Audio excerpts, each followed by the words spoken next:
Araw nga pala ng day off ngayon, kaya ito ang kalbo naglalaba.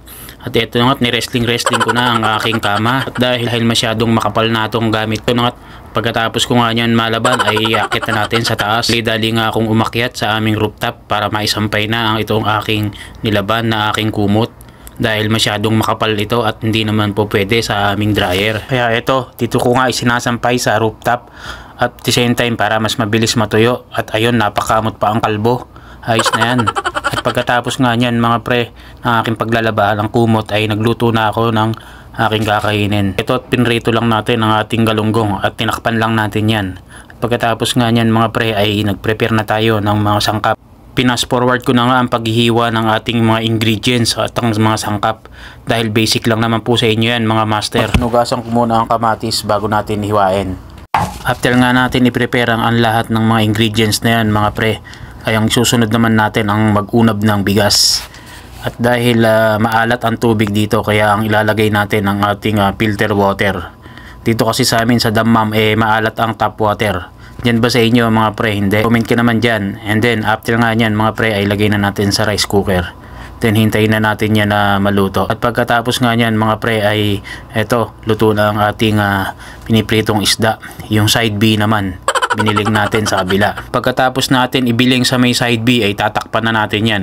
Maghihintay lang tayo ng mga 10 years bago maprito. Dahil de-electric ang gamit namin kalan kaya matagal maprito.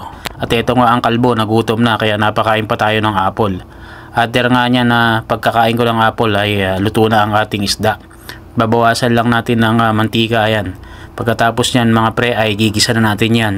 Sabay-sabay na natin yan dahil mahina lang ang ating kalaban. After kung maisote yan ay titimplahan na natin yan mga pre. Lalagyan ko lang ng salt, pepper and then asukal mga tol. And then pagkatapos niyan ay lalagyan ko na rin ng hot water. And then konting mix lang yan. And after nyan, pagka kumulo na, ilagay na natin ang ating sili. And then, nagbati rin tayo ng konting betlog or 2 pirasong betlog. Siyempre, hindi mawala sa ating mga Pinoy itong magic sarap. And then, hintayin nating maluto yan mga pre. At pagka ganyang luto na, ilagay na natin ang ating pinritong isda na kontirang pechay na ito, pasira na. Nilagay ko na din. Sayang naman kung masira lang. And then, after nyan na mga 3 to 5 minutes, ayos na yan. Titikman na ngayon natin yan mga tol. All goods, alright, ayos na yan. At ito nga't pagkatapos kong magluto, ginupitan ko na ang sarili ko. Kinalbo ulit natin ang kinalbo hanggat sa makalbo. Ala na ang buhok, ginupit pa. Sayang din naman kung magpapagupit pa tayo sa labas, meron naman akong razor. Kaya ito, ako na lang nagugupit sa akin sarili. After kong ang kalbuhi sarili ko, ito sinabayan ko na ng paliligo. Pagkatapos kong ang maligo mga pre, kumain na rin ako. Sarap kasing kumain ng nakataas ang pa Thank you Lord. After kong kumain, ito. Nagluto naman ako ng popcorn at pinainit ko lang ang ating kawali. Kaganyang umuusok na yan, goods na yan mga pre. Maglalagay na tayo ng popcorn, mga 2 dakot lang.